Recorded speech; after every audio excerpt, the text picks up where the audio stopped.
बोलो श्री कृष्ण कन्हैया लाल की जय। सतगुरु महाराज की जय। श्री प्राणनाथ प्यारे की जय। महारानी बायजुराज की जय। तीनों पुरी धाम की जय। समस्त सुंदर साथ की जय।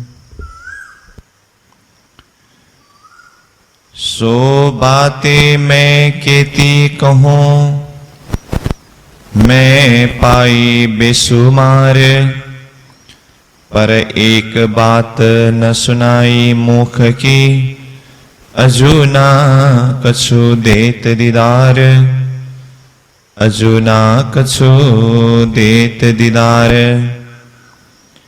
अब ऐसा दिल में आवत जेता कोई थिर चर, सब कहसी प्रेम धनी का कछु बोले ना इन बिगर, कछु बोले ना इन बिगर। अब ऐसा दिल में आवत।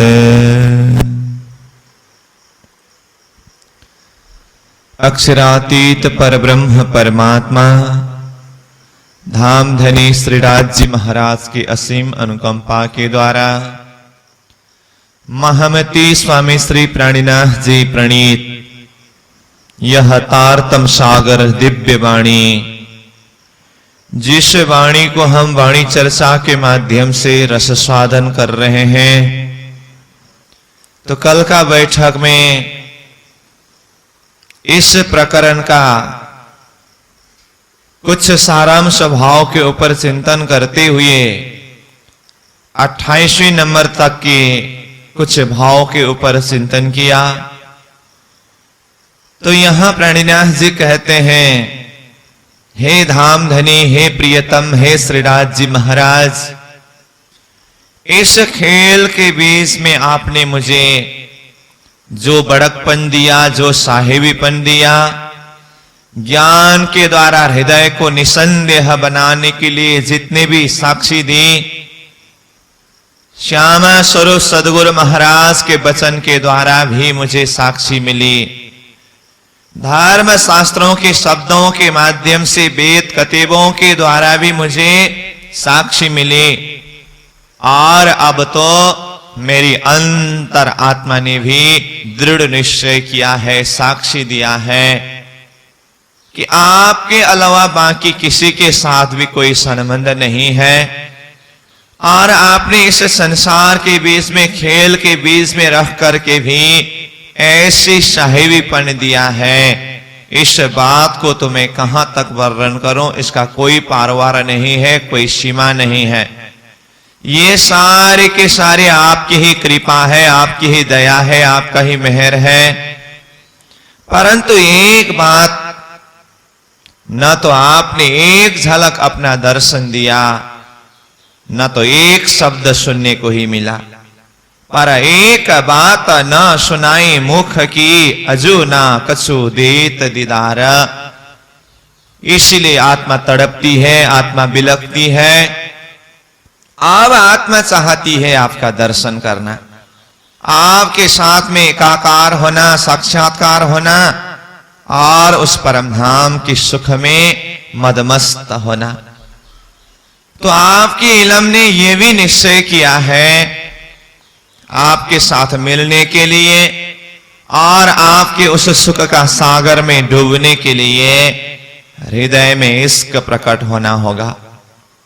बिना इश्क वो परम धाम के अंदर प्रवेश नहीं कर सकते, श्रीराज के चरण शरण में जागृत नहीं हो सकते, परम धाम 25 पक्ष के सुख में मदमस्त नहीं हो सकते। ये भी आपके इलम के द्वारा ही कहा है, क्योंकि प्राणीनाथ जी ने वाणी में परम धाम जाने के लिए, श्रीराज जी के चरण शरण में अपने परात्मा स्वरूप में जागृत होने के लिए क्या कुछ होना चाहिए, तो कहा बेशक इल्म सीख के ऐसी खेल को पीठ दे, देखो कौन आवे दौड़ अरस में, आगो इश्क मेरा ले। श्री प्राणीनाथ जी कहते हैं, श्री राज्य के आवेश शक्ति के द्वारा धाम धनी की आवाज को, भाव को बेशक इलम सीख के ऐसी खेल को पीठ दे। सबसे पहले तो बेशक इलम सीखना होगा। बेशक इलम मतलब शंका रहित ज्ञान। तो ये वाणी जो है ये बेशक इलम है, जिस ज्ञान में कोई शंका नहीं है, संदेह नहीं है, भ्रम नहीं है। इसलिए तो महामति प्राणीनाथ जी ने ये ज्ञान का प्रकाश, ये तारतम के प्रकाश के लिए क्या कहा, ये वाणी गर्जत माज संसारा, खोजी खोजे मिटावे अंधार। ये ऐसी वाणी है जो संसार के बीच में गरज रहा है। खोजी खोजी मिटावे अंधार, संसार के अध्यात्म अंधकार को खोज खोज करके मिटाने वाले हैं। ऐसे दिव्य प्रकाश, ऐसे बेशक इलम, ये बेशक इलम तारतम ज्ञान को पहले अंतर हृदय में भरना होगा, ज्ञान के माध्यम से हृदय को प्रकाशित करना होगा। बेशक इलम, और बेशक इलम सीखने के बाद ये संसार को पीठ देना होगा, क्योंकि दोनों नाव में पैर रख करके तो यात्रा पार लगना संभव नहीं है ना। हम संसार का भी सुख को भोगते रहे और ब्रह्मानंद सुख को भी भोगने के प्रयास करें, ये तो बिल्कुल ही संभव नहीं है। ब्रह्मानंद सुख का अनुभव करने के लिए संसार के सुख का तो परित्याग करना होगा।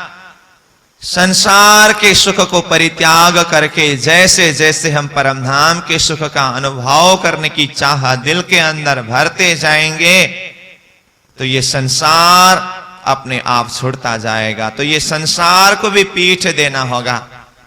जैसे देखिए, संसार को पीठ देने का अर्थ, श्री देवचंद्र जी महाराज बाल्य अवस्था से ही जब उनके हृदय में ब्रह्म तत्व के विषय में जानने की जिज्ञासा हुई तो उनको ये संसार कैसे लगने लगा।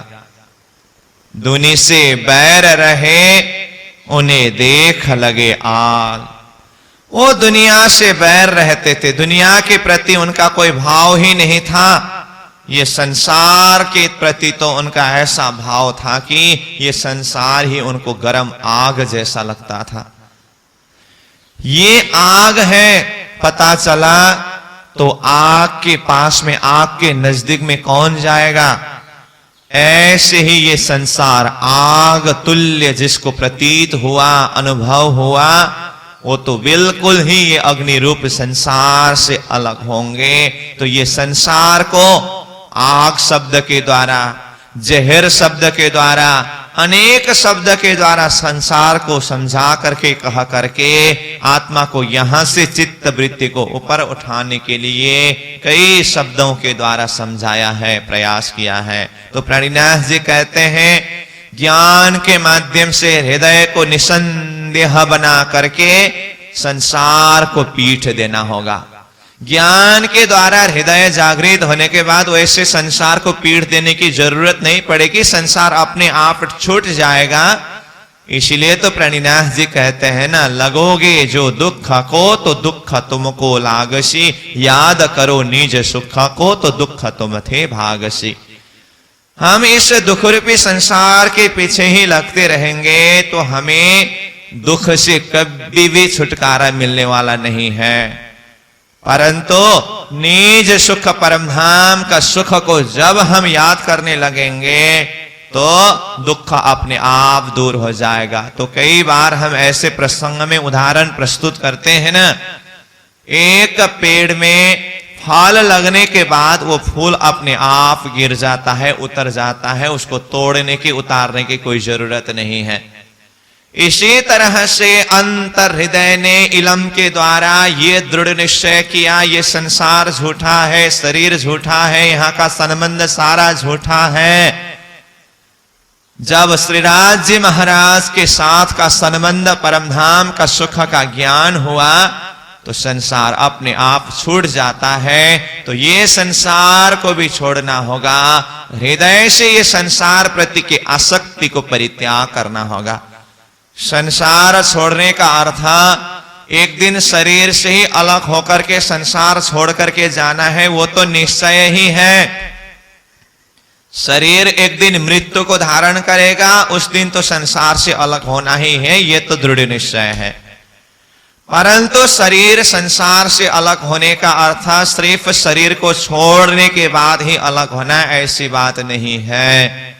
शरीर में होते हुए भी शरीर प्रति की, संसार प्रति की, ये व्यवहार प्रति की जो आसक्ति भाव है, ये आसक्ति भाव से ऊपर उठना, आसक्ति रहित होना। जैसे हम भजन गाते हैं ना, रहेंगे संसार में सुरता हो निज धाम में, अपनी पर आत्म से मिलेंगे निज धाम में।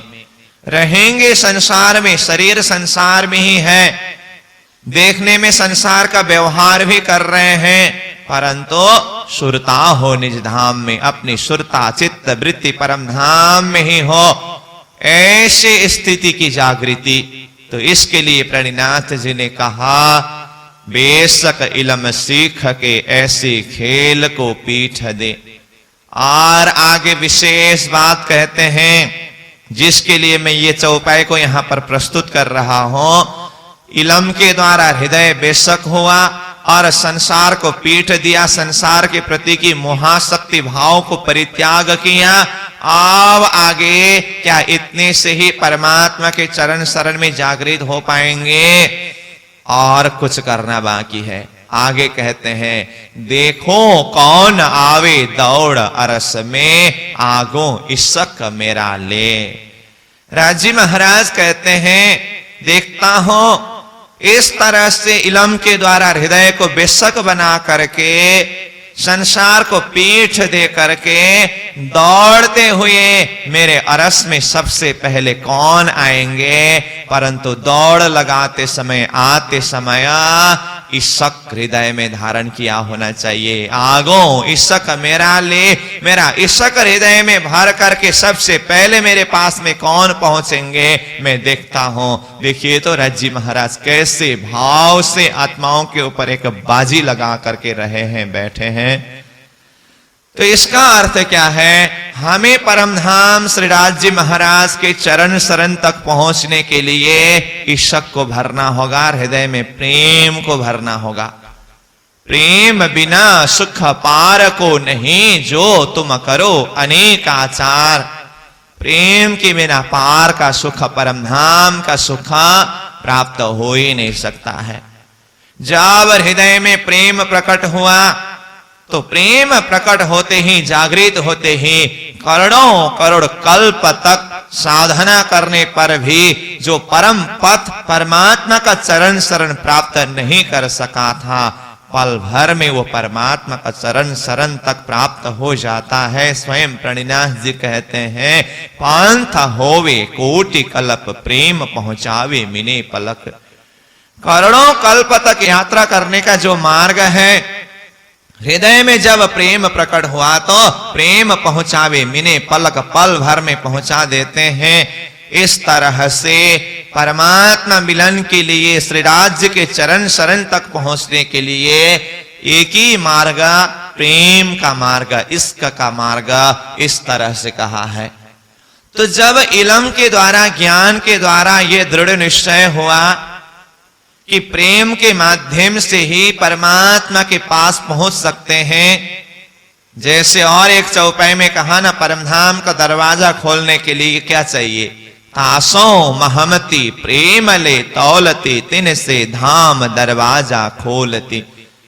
प्रेम के तुला में तौल करके ही श्री राज महाराज अपने आत्माओं को परमधाम का दरवाजा खोल देंगे। ऐसे ऐसी बहुत भारी प्रेम के विषय में महिमा गाया है, समझाया है। ये सारी बातें इलम के द्वारा, ज्ञान के द्वारा जब आत्मा को दृढ़ निश्चय हुआ तो अब आत्मा चाहती है श्री राज्य के साथ में मिलना। तो श्री राज्य का दीदार करना, श्री राज्य से बातें करना। तो श्री राज्य से मिलने के लिए, श्री राज्य से बातें करने के लिए तो प्रेम हृदय में प्रकट किया हुआ होना चाहिए। इसलिए अब हृदय वो प्रेम को पुकार करने लगी है, वो ईशक को पुकार करने लगी है। हे ईशक, हे प्रेम, आप मेरे हृदय में आकर के विराजमान हो जाइए, ताकि मैं आपके माध्यम से अपने प्रियतम धाम धन्य श्रीराज जी महाराज के चरण शरण तक पहुंच सकूं, जागृत हो सकूं। ये भाव आगे परिक्रमा ग्रंथ में ईशक को पुकार करते हुए इंद्रावती आत्मा राज्य महाराज से प्रार्थना करते हैं, ईशक से प्रार्थना करते हैं, आबा आओ रे ईशक भानो हम, देखो वतन अपना निज धाम, करो चरण तले विश्राम, बिलसो पियाजिसो प्रेम काम। हे ईशक, अब आप मेरे हृदय में आकर के विराजमान हो जाइए, ताकि मेरे अंतर हृदय में मेरे प्रियतम धाम धनी श्रीराज जी से मिलने की, 25 पक्ष परम धाम का दर्शन करने की जो चाहना है उसको पूर्ण कर सकूं, और मैं श्रीराज जी महाराज के चरण शरण में ही विश्राम कर सकूं। इसके लिए तो आपको ही मेरे हृदय में आकर के विराजमान होना होगा। इसलिए अब आओ रे ईशक। तो इस तरह से ईशक को पुकार कर रही है इंद्रावती आत्मा। इसी भाव में अब ये 29 नंबर चौपाई में, जिसके लिए मैं ये ईशक के विषय में ये बात बता रहा था, इंद्रावती आत्मा ने अपने हृदय में तो ईशक प्रकट कराने के लिए ईशक को प्रार्थना कर रहे हैं, श्रीराज जी महाराज से पुकार कर रहे हैं, परंतु सारे जगत में देखा, सारे जगत की चेतना, चाहे थीर हो चर हो, सब कोई प्रियतम धाम धनी श्रीराज जी की ईशक के लिए पुकार कर रहे हैं, प्रेम के लिए पुकार कर रहे हैं। सब अपने हृदय में ईशक को प्रकट करना, प्रेम को प्रकट करना चाहते हैं, क्योंकि इसी ईशक के द्वारा है सब कोई प्रियतम धाम धनी श्रीराज जी महाराज से मिलना चाहते हैं, उनका दर्शन करना चाहते हैं, उनकी मीठी मीठी बातें सुनना चाहते हैं। उसके लिए सारे जगत ही प्रियतम परमात्मा श्रीराज जी महाराज के ईशक के लिए पुकार कर रहे हैं, प्रार्थना कर रहे हैं, और वही ईशक के लिए तड़प रही है। ये भाव को यहाँ प्राणीनाथ जी 29वीं नंबर चौपाई में व्यक्त करते हैं। अब ऐसा दिल में आवता जेता कोई थीर चर, सब कहसी प्रेम धनिय का कछु बोले न इन बिगर। देखिए इंद्रावती आत्मा की दृष्टि, उनकी भावना, उनका समझ संसार की सारी चेतना को किस तरह से देख रहे हैं। तो इंद्रावती आत्मा धाम धनी स्वरूप के आवेश के द्वारा यहां कहते हैं, अब ऐसा दिल में आवत, अब मेरे दिल में ऐसा आ रहा है, मेरे दिल इस बात को कबूल कर रहे हैं, जेता कोई थीर चर, संसार में जितने भी थीर चर जो कुछ भी है, सारी चेतना, सब कहसी प्रेम धनिय का, सब कोई प्रियतम धाम धनी श्रीराज जी की प्रेम के लिए पुकार करके कह रहे हैं, प्रेम का ही प्यासे हैं सब कोई, कछु बोले न इन बिगर, यानी कि ये प्रेम के अलावा बाकी कोई एक शब्द बोलते ही नहीं, सब कोई इसी प्रेम के लिए ही पुकार कर रहे हैं, प्रेम की ही महिमा गा रहे हैं। क्यों? क्योंकि प्रियतम धाम धनी श्रीराज जी से मिलने का मार्ग यही प्रेम का मार्ग है। और ये प्रेम शब्द, ईशक शब्द श्रीराज जी से मिलने का मार्ग ही नहीं है, वास्तव में ये प्रेम ही परमात्मा स्वरूप है, श्रीराज जी स्वरूप है। प्रेम ब्रह्म दो एक है, प्रेम ही ब्रह्म स्वरूप है अथवा परमात्मा श्रीराज जी स्वरूप है, और ब्रह्म यानी कि श्रीराज जी ही प्रेम का स्वरूप है। इसलिए यहाँ प्रेम की महिमा को गाना ही परमात्मा श्रीराज जी की महिमा गाना है, और प्रेम के लिए तड़पना ही प्रियतम धाम धनी अपने मालिक खसम परमात्मा के लिए तड़पना है। सारे जगत की चेतना, थीर चर, सब कोई प्रेम का ही रटन लगा रहा है। किरंतन वाणी में भी प्रणिनाथ जी ने कहा, यही एक शब्द उठे अवनि में, नहीं कोई नेह समान, पहचान तू अक्षरातीत, रहो या ही सो लपटान। देखिए सारा धरती प्रेम की महिमा को किस तरह से गा रहे हैं, प्रेम को किस तरह से पुकार कर रहे हैं, रटन लगा रहे हैं। तो यहां पर भी कहा यही एक शब्द उठे अवनि में। अवनि शब्द का अर्थ है धरती। ये धरती के बीच में, ये जगत के बीच में, ये संसार के बीच में यही एक शब्द उच्चारित हुआ है। वो क्या है? नहीं कोई नेह समान। नेह शब्द का अर्थ यहां प्रेम।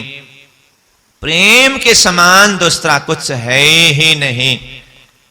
तो प्रेम के विषय में प्रणिदास जी ने कलशवाणी में भी कहा, इश्क शब्द के द्वारा, इश्क बड़ा रे सबन में, ना कोई इश्क समान, एक तेरे इश्क बिना उड़ गए सब जहान। सारा संसार में एक ही सार तत्व इश्क है। इश्क बड़ा रे सबन में, ना कोई इश्क समान, प्रेम के समान दूसरा चीज कुछ है ही नहीं। एक तेरे इश्क बिना उड़ गए सब जहान। एक जागृत आत्मा के हृदय में देखे, एक परमात्मा के इश्क के अलावा उसके लिए सारा संसार ही मिथ्या तुल्य होता है। तो इस तरह से इश्क यानी कि प्रेम, जिसके लिए ये भाव को व्यक्त कर रहे हैं, तो यही एक शब्द उठे अवनि में, नहीं कोई नेह समान। प्रेम के समान तो दूसरा चीज कुछ हो ही नहीं सकता है। सारी चीजों का हिसाब किया जा सकता है, परंतु प्रेम के विषय में कोई हिसाब नहीं कर सकते हैं। वो प्रेम तो शब्दातीत है। इसीलिए परिक्रमा वाणी भी प्रारंभ करते हैं तो यही प्रेम के विषय में है, जिसको शब्दातीत कहते हुए प्रणिनाथ जी कहते हैं, अब कहो रे इश्क की बात, इश्क शब्दातीत साक्षात, जो कदी आवे मिने शब्द, तो 14 तबक करे रद्द। तो कहते हैं अब मैं प्रेम के विषय में कहने जा रहा हूं। जो प्रेम शब्दातीत है और साक्षात यानी कि साक्षात परमात्मा श्रीराज जी का ही स्वरूप है। ये तो जो कदी आवे मिने शब्द, यदि कदाच प्रेम के विषय में एक शब्द भी उच्चारण हो और अंतर हृदय एक शब्द जितना भी प्रेम का अनुभव करने लगे, तो 14 तबक करे रद्द। 14 लोग ब्रह्मांड के वो तो रद्द कर देते हैं। प्रेम ऐसी बात है। तो प्रेम ऐसी भांत छकाए, ठौर बैठे पार उतारे। जब प्रेम हृदय में प्रकट हो जाए तो यहां बैठे बैठे हम पार परम धाम श्री राज्य के चरण शरण में पहुंचते हैं और यहां बैठे बैठे परम धाम का सुख अनुभव करने लगते हैं। जैसे इतही बैठे घर जागे धाम, पूर्ण मनोरथ हुए सब काम करके प्रणिनाथ जी ने कहा ना। तो प्रेम के विषय में कितनी महिमा गाया जाए। तो ऐसे प्रेम नहीं कोई नेह समान, ये प्रेम के समान दूसरा चीज कुछ है ही नहीं। और इसी प्रेम के द्वारा आगे क्या करना है? पहचान तो अक्षरातीत। इसी प्रेम के द्वारा अक्षरातीत पूर्ण ब्रह्म परमात्मा प्रियतम धाम धनी श्री राज्य का पहचान करो। और पहचान होने के बाद रहो या हेशों लपटाना, उसी के साथ में लिपट जाओ, उन्हीं के चरण में बलिहारी जाओ, कुर्बान हो जाओ, समर्पित हो जाओ और प्रियतम धाम धनी के सुख में आनंद में मदमस्त हो जाओ। तो इसके लिए एक ही साधन है, चाहे नेहा कहे, चाहे इश्क कहे, चाहे प्रेम कहे, वो एक ही तत्व की बात है। तो यहां प्रणिनाथ जी ने कहा सारे जगत थीर चर सब कोई प्रियतम धाम धनी श्री राज्य की प्रेम का ही रटन लगा रहा है। प्रेम के अलावा तो किसी के मुख से एक शब्द भी उच्चारण नहीं हो रहा है, क्योंकि सारे के सारे आत्मा परमात्मा से मिलना चाहते हैं और परमात्मा से मिलने के लिए हृदय में इश्क का ही अनुभव करना होगा। तो वो इश्क को अनुभव करने के लिए सब कोई इश्क का ही रटन लगा रहे हैं।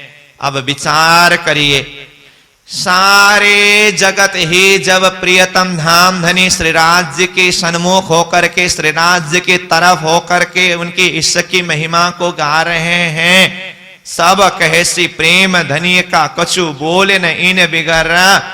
अब विचार करिए, जब सारी जगत थीर चर राज्य को इस तरह से प्रार्थना कर रहे हैं ईश्वर को प्रकट करने के लिए, तो अब विचार करिए श्री राज्य क्या अपनी आत्माओं को, सारी जगत की चेतनाओं को ये ईश्वर का अनुभव कराए बिना, प्रेम के अनुभव कराए बिना और ये प्रेम के द्वारा परमधाम का दरवाजा खोले बिना रह सकते हैं? नहीं रह सकते हैं ना।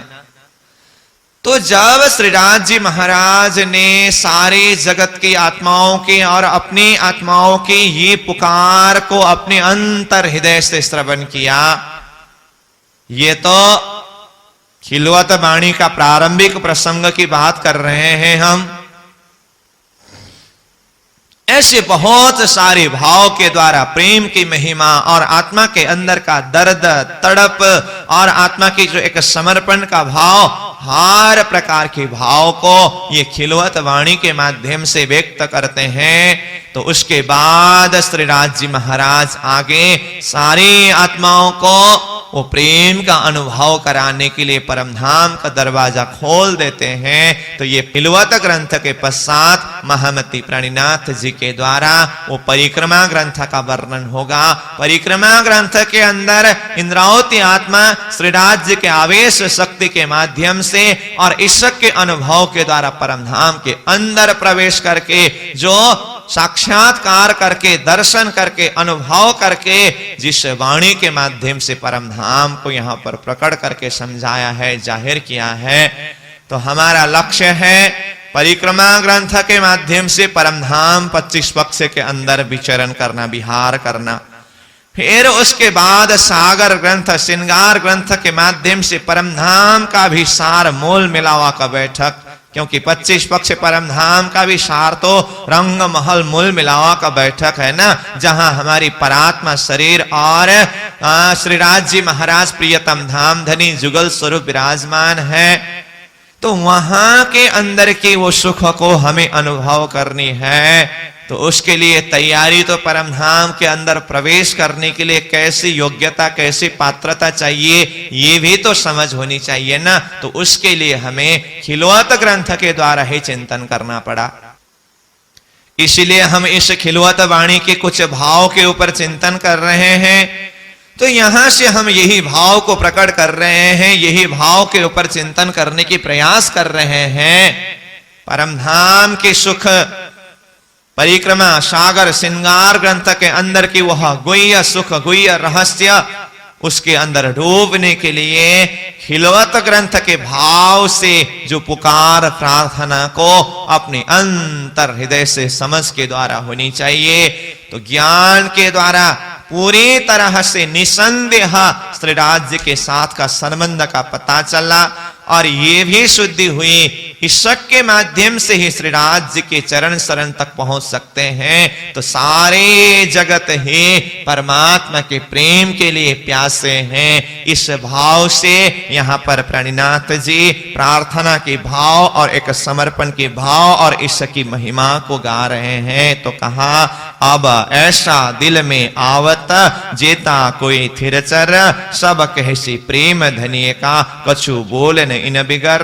धन के प्रेम के अलावा तो बाकी कोई एक शब्द भी उच्चारण नहीं कर रहे हैं। तो अब आगे कहते हैं ऐसा आगो होएसी आत्म नजरों भी आवत, जानो बात सुनो मैं धनी की पर मोहे अजू बिलखावत। ये निसंदेह पक्का है कि आगे जाकर के श्री राज्य महाराज हमें वो ईश्वर का अनुभव कराएंगे और वो ईश्वर के द्वारा श्री राज्य का दर्शन भी करेंगे और श्री राज्य के साथ में मीठी मीठी बातें भी करेंगे, इसमें कोई संदेह नहीं है। परंतु अब भी तो आत्मा बिलख रही है ना, तड़प रही है ना। जानो बात सुनो धनी की, मानो कि धाम धनी प्रियतम श्री राज्य की बातें सुनो, तो आगे जाकर के ये सब होगी, लेकिन अभी सुनने को चाहती है, अभी दर्शन करने को चाहती है। तो पर मोहे अजू बिलखाओत, अभी तक मुझे तड़पा रहे हो। तो हे धनी, मैं आपका ही तो हूं, तो क्यों तड़पा रहे हो? तो परमधाम का सुख देने के लिए मुझे इतना तड़पन क्यों दे रहे हो?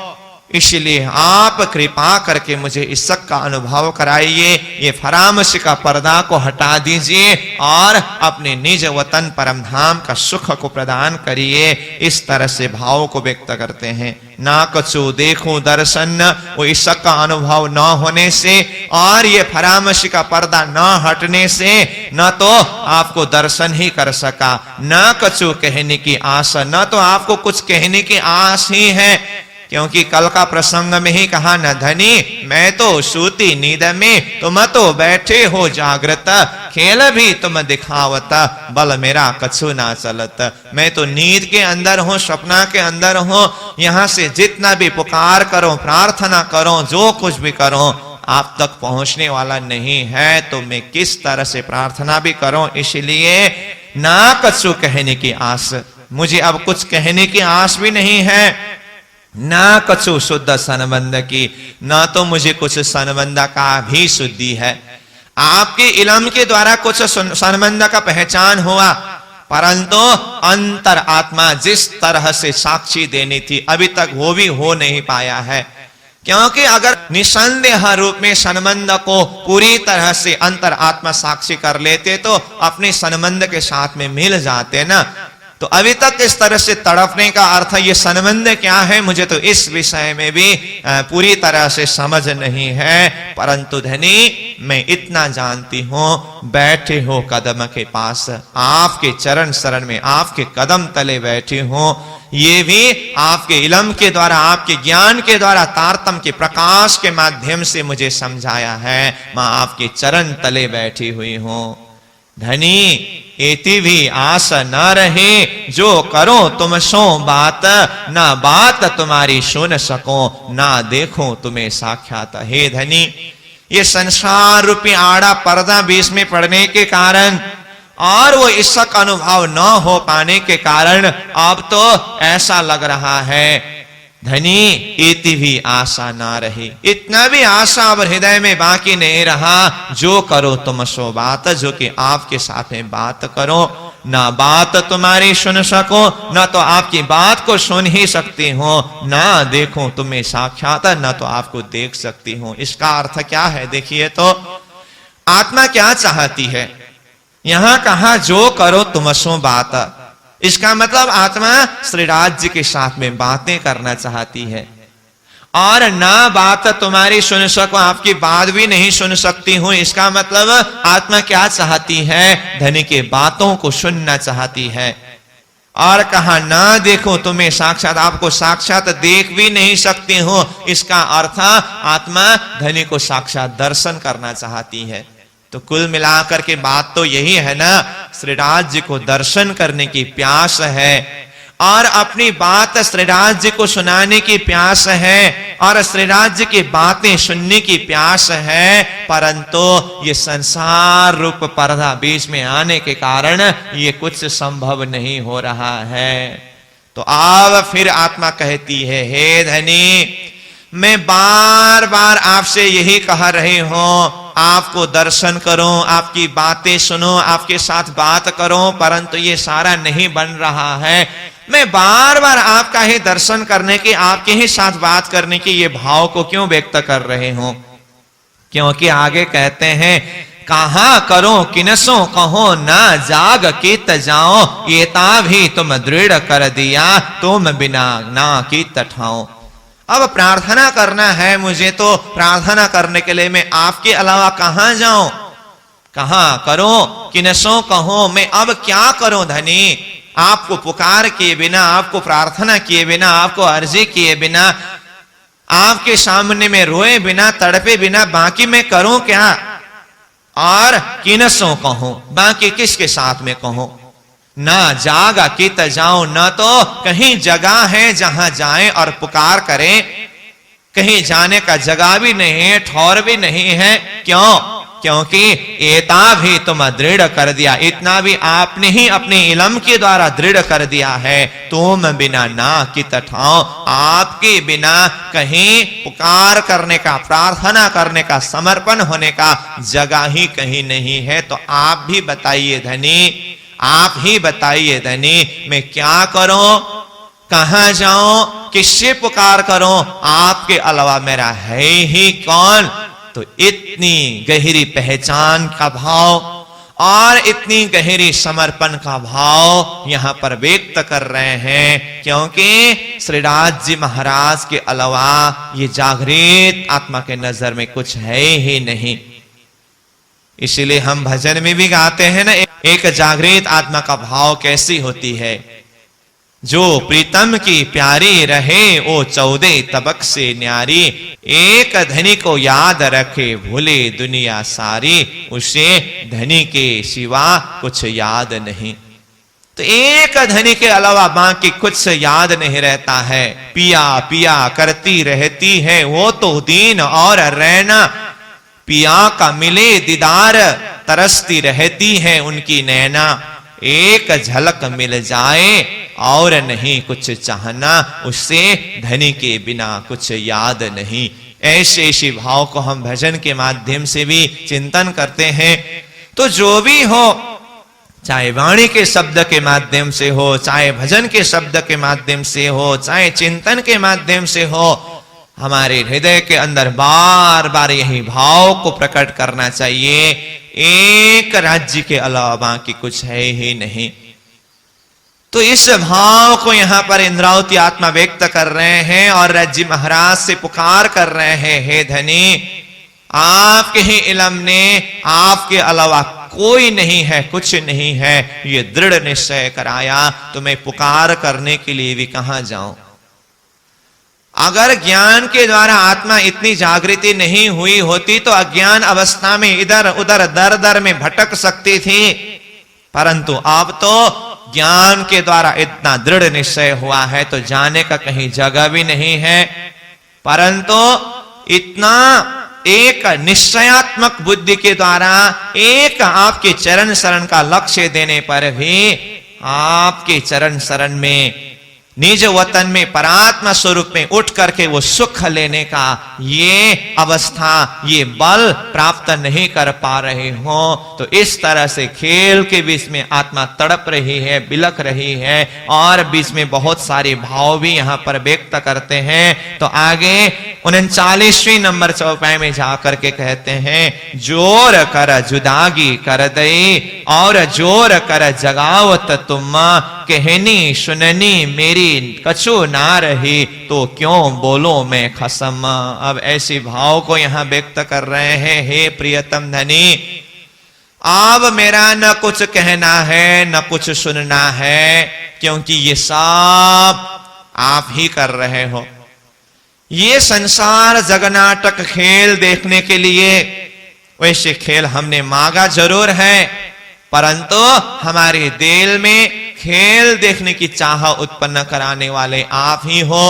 इसीलिए जोर कर जुदागी कर दई, आपने हमें अपने चरण शरण से परम धाम के सुख से जुदागी करने में, अलग करने में भी इतना आसानी से नहीं किया है। बहुत जोर से, बहुत ताकत लगा करके, बहुत सोच समझ करके हम आत्माओं को आपने ये संसार में भेजा है, आपके चरण शरण से हमें अलग किया है। ये भी आपका ही ज्ञान के माध्यम से मुझे शुद्धि हुई, क्योंकि पहले हम चर्चा करके आए हैं ना एक बात को, श्रीराज जी महाराज को कितना मुश्किल पड़ा अपनी आत्माओं को खेल दिखाने के लिए। जिस भाव को यहां कहते हैं जोर कर जुदागी कर दई, बहुत जोर जबरदस्त से, बहुत ताकत लगा करके, बल लगा करके राज्य ने अपनी आत्माओं को जुदागी किया, अलग किया। इसका अर्थ क्या है, जो हम पहले चर्चा कर रहे थे, आत्माओं को परमधाम के अंदर का प्रेम का पहचान दिलाना है और श्री राज्य के पातशाह की पहचान दिलाना है। तो उसके लिए तो वियोग का अनुभव करना है, परंतु परमधाम के अंदर वो 25 पक्ष के सुख के अंदर कहीं पर भी वियोग का अनुभव कराना ये तो श्री राज्य के द्वारा भी संभव नहीं है। तो अब देखिए राज्य महाराज को अपनी आत्माओं को ये खेल में भेजने के लिए कितना मुश्किल पड़ा।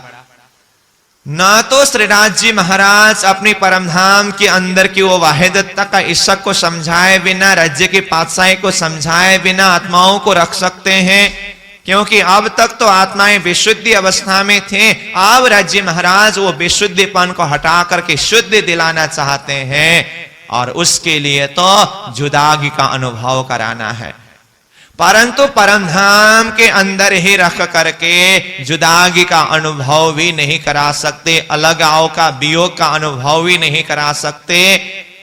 और क्या किया जाए, आत्माओं को परमधाम का सुख का पूर्ण लज्जत देने के लिए अलग भी करना है, वियोग का अनुभव भी कराना है, और परमधाम के अंदर वो वियोग चीज का कुछ नाम है ही नहीं। तो श्री राज्य महाराज को भी कितना मुश्किल पड़ा। इसीलिए तो कहा कि कोई बात हक से न हो वही, ऐसा न कहियो कोई, पर एक बात ऐसी बक्का मिने सो हक से भी न होए। परमधाम के अंदर एक कार्य श्री राज्य के द्वारा भी संभव नहीं हुआ जो अपने परमधाम के अंदर ही आत्माओं को रख करके वियोग का अनुभव कराए। तो ये तो संभव ही नहीं था। इसीलिए राज्य महाराज ने अपनी आत्माओं को वियोग का अनुभव कराने के लिए संसार में भेजना पड़ा। तो देखिए तो श्री राज्य महाराज अपनी आत्माओं को संसार में भेजने की तैयारी कर रहे हैं, तो राज्य के हृदय के अंदर कितना दर्द है, क्योंकि राज्य महाराज भी तो आत्माओं से अलग होकर के नहीं रह सकते हैं ना। राज्य महाराज आत्माओं को संसार में भेजें और संसार में दुख दे, तड़पाएं, बिलखाएं और स्वयं परमधाम में चैन के साथ में बैठ जाएं, ये तो कभी संभव ही नहीं है। इसीलिए श्री राज्य महाराज ने आत्माओं को वो परमधाम का सुख देने के लिए ये संसार रूपी नाटक दिखाना पड़ा। तो कितनी मौज समझ करके ये संसार को बनाया, और ये संसार रचना करने के बाद भी अपनी आत्माओं को यह खेल दिखाने के लिए उतारे। तो हमको खेल दिखाने काज हमसे पहले पधारे श्रीराज। देखिए तो धामधनी की कृपा, हम आत्माओं को खेल दिखाने के लिए, हम आत्माएं खेल में आने से पहले ही श्रीराज जी महाराज खेल में पधारे। हमने ये संसार के बीच में 3 ब्रह्मांड का अनुभव किया ना, ब्रज, रास और जागनी। तो आत्मा और परमात्मा के संबंध के विषय में 4 फेरा का वर्णन प्रणिनाथ जी ने वर्णन किया है। आत्मा और परमात्मा का जो सगाई संबंध है ना, तो ये 4 फेरा, परमधाम से ब्रजमंडल में आना ये 1 फेरा है, ब्रजमंडल से रास मंडल में जाना ये दूसरी फेरा है, रास मंडल से ये जागन के ब्रह्मांड में आना ये तीसरी फेरा है। अब यहां से यानी कि जागन के ब्रह्मांड से परमधाम में जाना ये 4थी फेरा है। ये 4 फेरा में से 3 फेरा में धामधनी श्रीराज जी महाराज स्वयं आगे होकर के अपनी आत्माओं को पीछे पीछे ले आए, और 4थी फेरा जागने के ब्रह्मांड से परमधाम जाने के समय में सारे आत्माओं को आगे लगा करके धामधनी पीछे होकर के सभी आत्माओं को लेकर के परमधाम में उठेंगे, जागृत होंगे। तो ये राज्य महाराज ने अपने संबंध को किस तरह से निभाया है, इसी प्रसंग में कहा 3 फेर दुल्हा पीछे फिरे, 4थी फेर आगल भरी। दुल्हीन आत्माएं 3 फेरा में यानी कि परमधाम से ब्रज, ब्रज से रास, रास से जागनी में, ये 3 फेरा में दुल्हा के पीछे हम दुल्हीन आत्माएं फिरे, क्योंकि ब्रज में धामधनी पहले पधारे, रास में भी पहले पधारे और जागनी के ब्रह्मांड में भी पहले पधारे, और हम आत्माएं पीछे आए।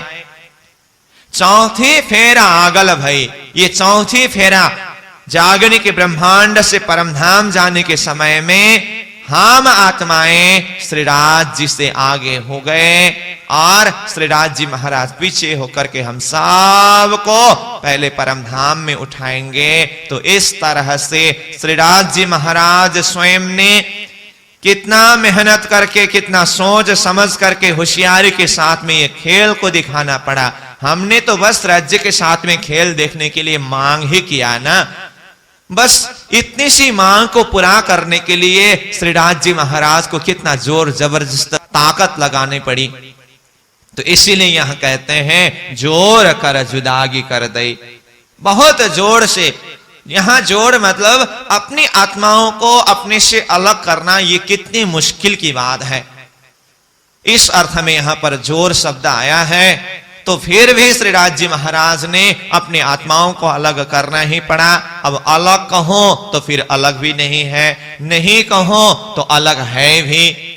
श्रीराज जी महाराज साथ में खेल में पधारे हैं तो इसको अलग कैसे कहें, परंतु ये अलग जुदागी का अनुभव कराए बिना परमधाम का प्रेम समझ नहीं सकते, तो फिर साथ में कैसे कहें। इसलिए पधारे साथ में, परंतु वो साथ में होने का समझ न दे करके थोड़ा सा एक अंतर जुदागी का अनुभव कराया।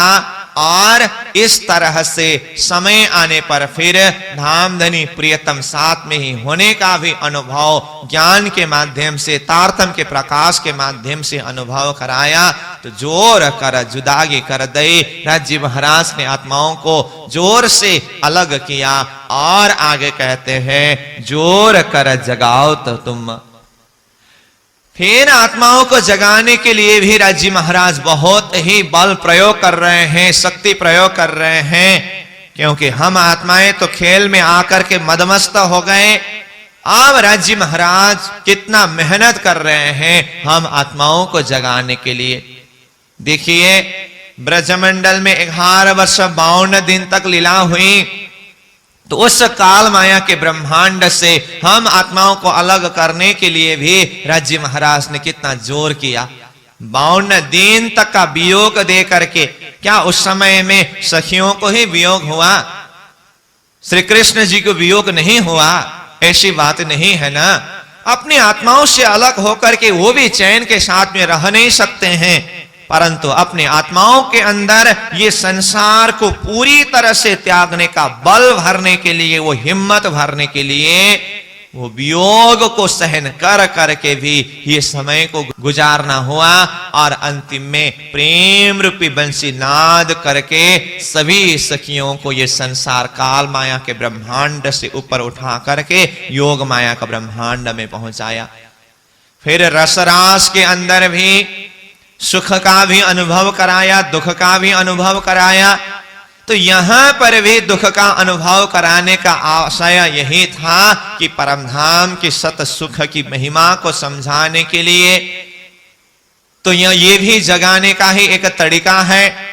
फिर तीसरे ब्रह्मांड जागने के ब्रह्मांड में आत्माओं को आना हुआ। तो देखिए धामधनी ने अपनी आत्माओं को जगाने के लिए कितना जोर जबरदस्त एक शक्ति को प्रयोग किया है। जोर कर जगाओ तो तुम, इसका अर्थ हम आत्माएं जागने के ब्रह्मांड में आने से पहले से ही धर्म शास्त्र के अंदर स्वयं श्रीराज जी ने अपनी आवेश शक्ति के द्वारा ब्रह्म आत्माओं की महिमा को गाना, ये भी तो जगाने के लिए एक तरीका है। इसलिए कहा ना, ब्रह्मात्माएं खेल में आने से पहले से ही किस तरह से ब्रह्मात्माओं की महिमा को खेल के बीच में जाहिर किया गया।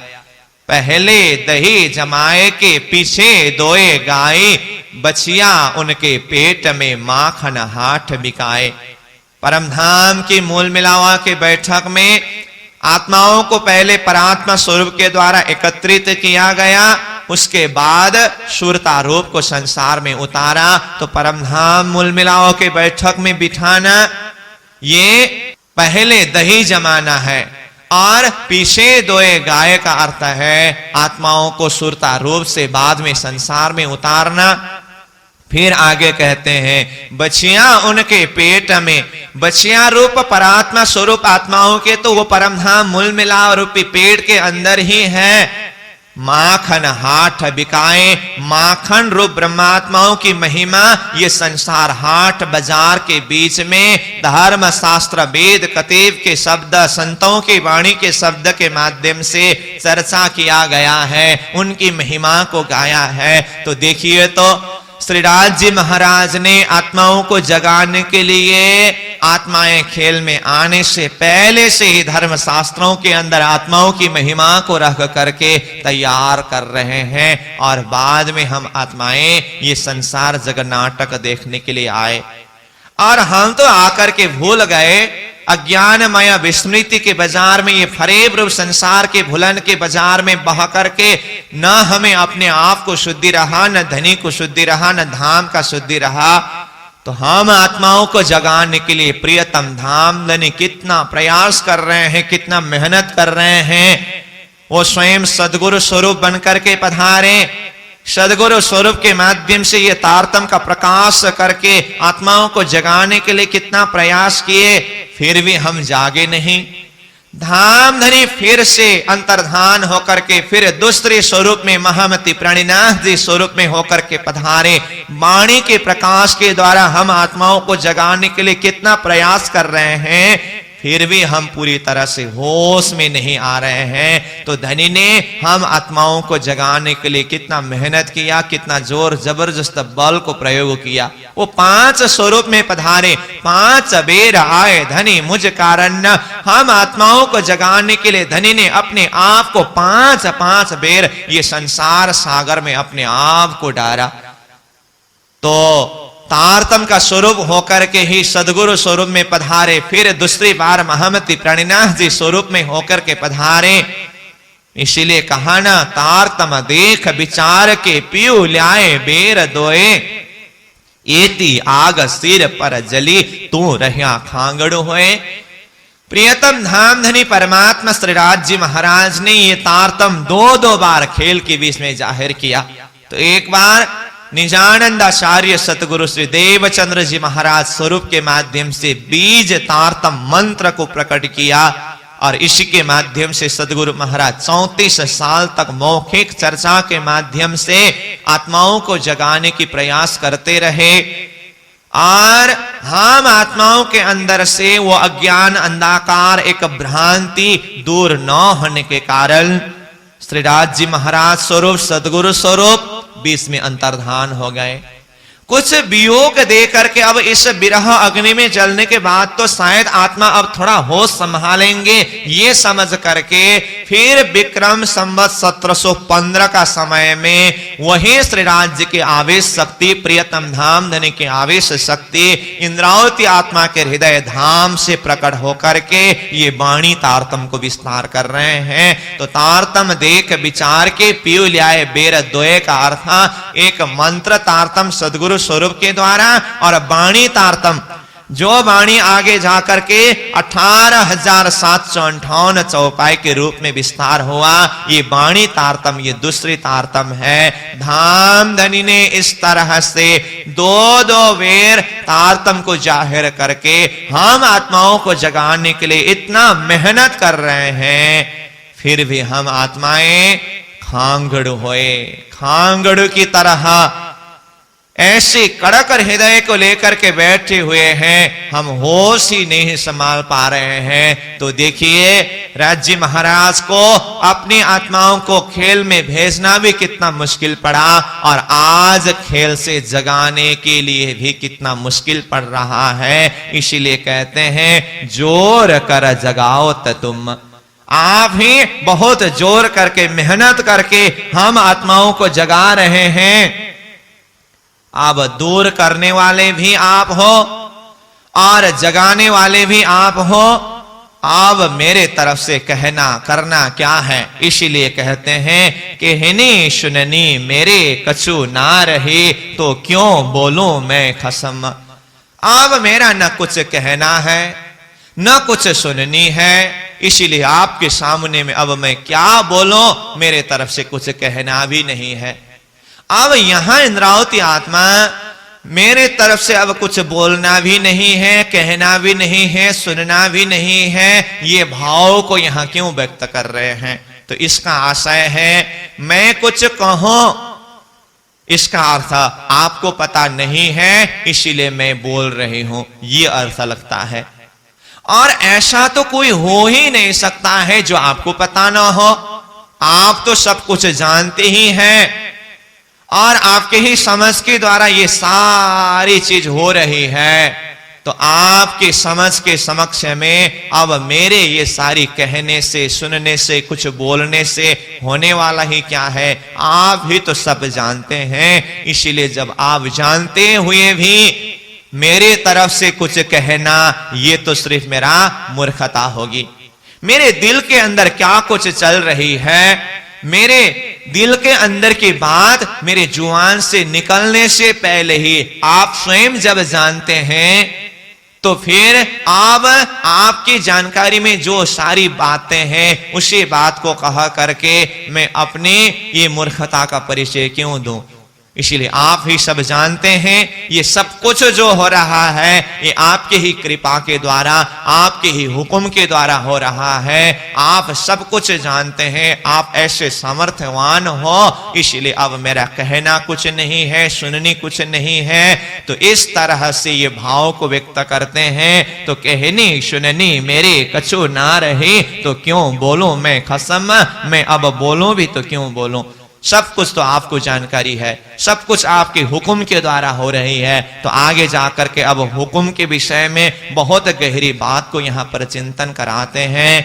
तो आज की प्रसंग को हम यहीं पर विश्राम देंगे। फिर अगले बैठक में हम आगे जिस भाव के ऊपर इंद्रावती आत्मा और गहराई से चिंतन कराते हैं, उसमें और मुख्य रूप में हुक्म के विषय की बात भी आ रही है। इस विषय में चिंतन करेंगे। अभी के लिए चौपाई दोहरा करके प्रसंग को यहीं विश्राम देंगे। बोलो श्री प्राणीनाथ प्यारे की जय।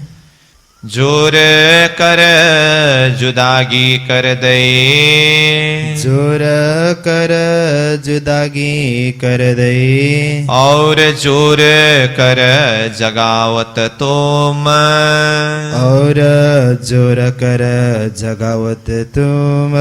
कहनी सुननी मेरे कछु ना रही, कहनी सुननी मेरे कछु ना रही। तो क्यों बोलूं मैं खसम, तो क्यों बोलूं मैं खसम, तो क्यों बोलूं मैं खसम, तो क्यों बोलूं मैं खसम। बोलो श्री सद्गुरु महाराज की जय। श्री प्राणीनाथ प्यारे की जय। प्रणाम।